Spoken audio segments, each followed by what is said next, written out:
now and then give you guys a chance at those open lines. Okay, well, great. Jan, we've got you on the line. What can we do for you tonight?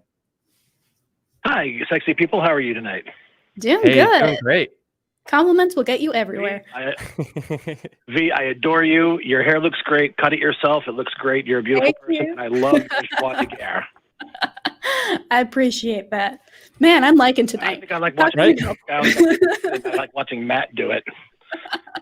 Christy, I don't know you very well. I haven't seen much of you, but you seem like a very warm-hearted, compassionate, and tender person, and I love that about you. Well, I do my best. Thank you so much for calling in. What's on your mind? I have been doing an experiment for a while now. I had an ex-wife who was gender fluid, and it took me a little while to come around, but I finally came around to the you are whatever gender you perceive yourself as. I'm there now, so it's good. You know, men with beards are around. We're good. And I've even taken it farther, I think, and I've been performing this sort of experiment where I am trying really hard to gender neutralize my world, if that makes any sense. I've been trying really hard to think of people as a person as opposed to a guy or a girl, as they instead of him or her, and just to see the person, because, I mean, we all agree all men don't have penises, all women don't have vaginas, whatever bits you have is irrelevant to your gender, et cetera, et cetera. I think we can agree on that, correct? Definitely. Yeah, for sure. But I remember getting in an argument with someone on Facebook. It was a trans woman, identified as she, her, fine. And at one point I had made a comment about them or they. I forget exactly and they got really upset and basically went on the attack claiming I had misgendered them. And my point was that, no, I have not misgendered you. I have simply avoided gendering you at all. And I see something in my head says, at what point, since it's getting to the point where man and woman are meaning less and less and less as a category to put people in, at what point, would it not make the most sense to try to drop these labels and say, we're all people, we're all they, we're all them. It's one thing that, why can't we just at some point drop this and let it be one less thing to divide us? Does that make sense? Yeah, it makes sense, and I can't help but feel like so much of my career has been leading to this exact moment, because I definitely hear where you're coming from. You know, we've talked a little bit about gender abolition recently, and I think that I feel comfortable speaking for Vi when I can at least say that there are way too many gendered things. We don't need our hammers and our cars and everything else to be like specifically gendered in the way that we do. But when you say that the categories of like men and women are meaning less and less, I might actually push back on that. I might even argue that the word man or the word woman is more powerful or more specific and meaningful than it used to be, in large part because we're allowing people to opt in and opt out of those words in ways that we haven't in the past. Whether that's true or not, what I do feel overwhelmingly is that the important piece here is that you're respecting people's stated gender identity. So while you may be giving people carte blanche to be themselves and wanting and encouraging them to express themselves regardless of who they are or where they're coming from, it's important to recognize and believe them when they tell you who they are.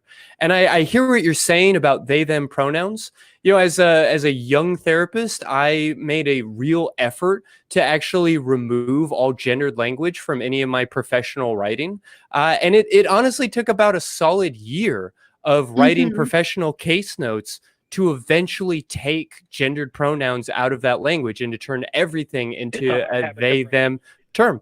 Yeah, and I wanted to get used to that kind of writing, and I still write that way in many, many cases for privacy reasons and all these other complicated concerns.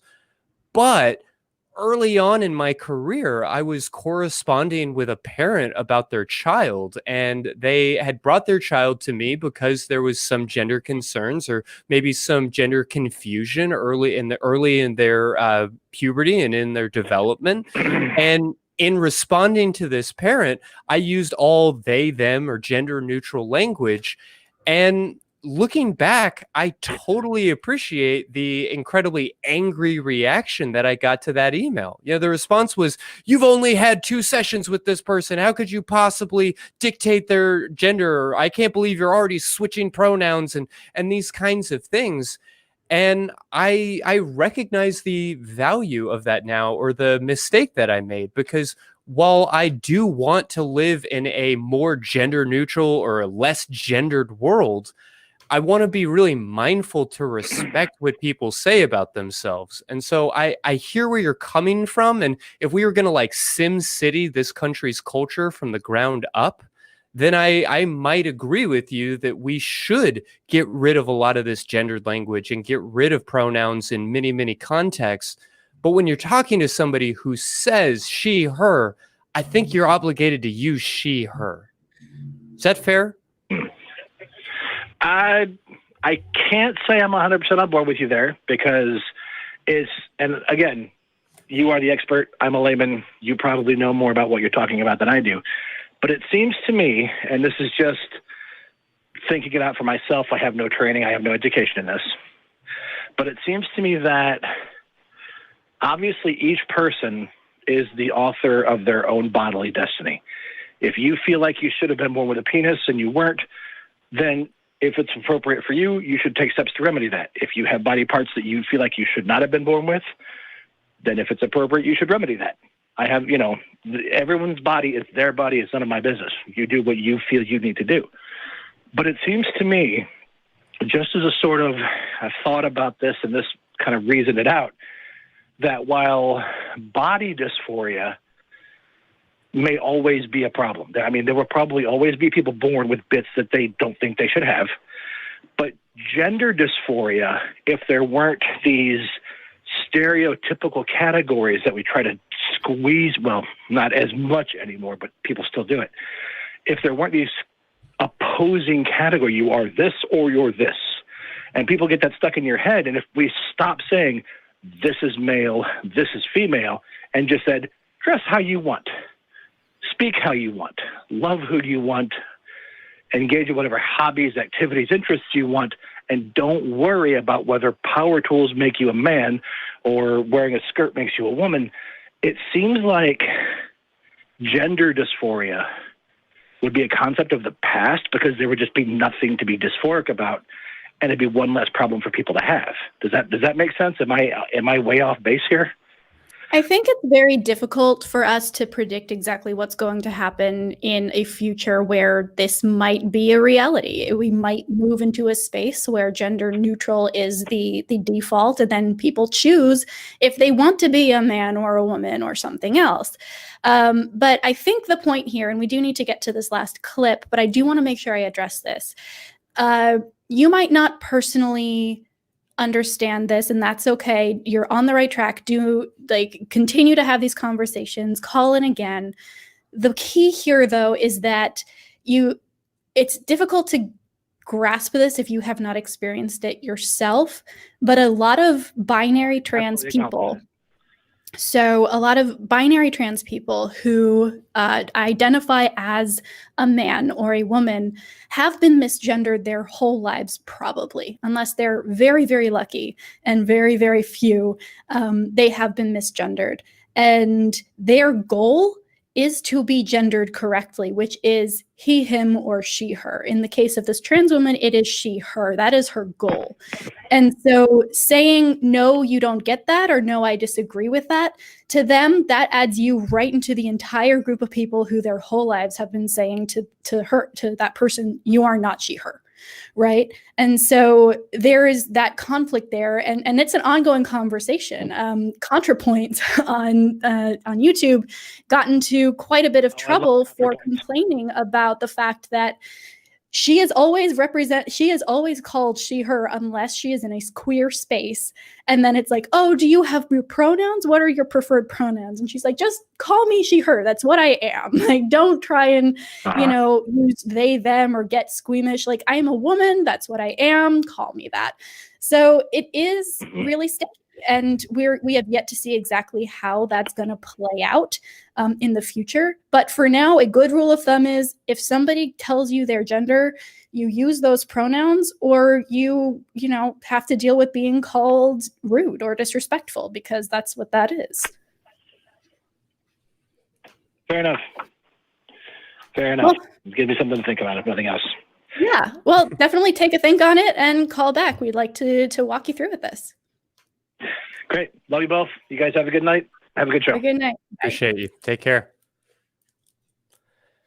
Well, we got to jump into the rest of that interview, but I guess I just want to be really mindful to point out that this is an issue of respecting individuals. I appreciate his desire to kind of start the gender revolution, V, but you can't do that at the expense of a person standing in front of you telling you how they want to be addressed or how they want to communicate. I'm just a girl standing in front of a boy saying, please call me she, her. Yeah, that's the way it goes. No, but to me, it's like, okay, well, like we admit that there are more flavors than chocolate and vanilla. That doesn't mean that chocolate and vanilla don't exist anymore. Right. It's just that we also say, oh, hey, you can like strawberry if you'd like, or you can like pistachio. That's awesome. It doesn't decrease the value of other flavors or somehow nullify them. And if you don't like ice cream, that's totally fine too. You don't need to partake. But if someone says my favorite flavor of ice cream is chocolate, you can't say, well, that's wrong, or no, it's not. So hashtag not all flavors. Not all flavors. All right. Well, let's go ahead and jump